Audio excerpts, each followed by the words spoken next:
အားလုံးပဲမင်္ဂလာပါခင်ဗျာ။ KR မှာပေါ်ပေါ် PDation မှာကြိုဆိုပါရစေ။ဒီကနေ့ညရဲ့ပွဲစဉ်တွေမှာကျွန်တော်ကြိုက်ဆုံးသုံးပွဲကိုရွေးချယ်တင်ဆက်ပေးသွားမှာဖြစ်ပါတယ်။ပထမဆုံးအနေနဲ့ Scotland Premier League ပွဲတစ်ပွဲဖြစ်တဲ့7အသင်းနဲ့ဒန်ဒီအသင်းတို့ရဲ့ပွဲစဉ်ကိုသုံးသပ်ကြည့်အောင်။ဒီပွဲမှာတော့7အသင်းကဒန်ဒီ FC အသင်းကို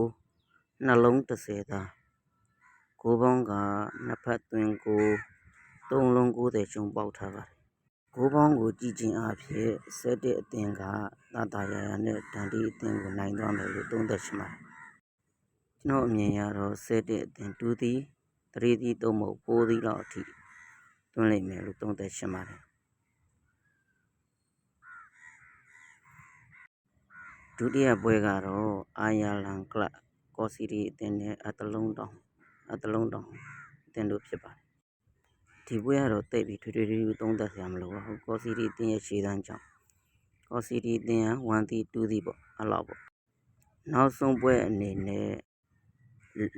ရိုမေးနီးယားလီဂါ1ဖြစ်တဲ့စတူယာဘူခါရက်အသင်းနဲ့ကွန်စတန်တာအသင်းတို့ပွဲစဉ်ဖြစ်ပါတယ်။သူတို့နှစ်သင်းကတော့နှစ်စဉ်နှစ်တိုင်းဂိုးပြတ်လီပြတ်ထားမရှိပေမဲ့စတူယာဘူခါရက်က head to head မှာတာထားတဲ့2-1 ပေါက်ကြီးရလဲစတူယာဘူခါရက်ကတစ်လုံး60သားဂိုးပေါင်းက3လုံး60သားဖြစ်တဲ့အတွက်စတူယာဘူခါရက်က2-1လောက်နဲ့ပဲနိုင်မယ်လို့သုံးသပ်မိပါတယ်။ဒီလိုနေ့စဉ်နဲ့အများကောင်းဆုံးတဲ့အကြိုက်ဆုံးပွဲတွေကိုရွေးချယ်သုံးသပ်ပေးသွားမှာမဟုတ်ကျွန်တော်ရဲ့ channel လေးကို like and subscribe လုပ်ပေးကြပါဦး။ကြည့်သူအားလုံးတယောက်ချင်းစီတူအထူးပဲကျေးဇူးတင်ပါတယ်။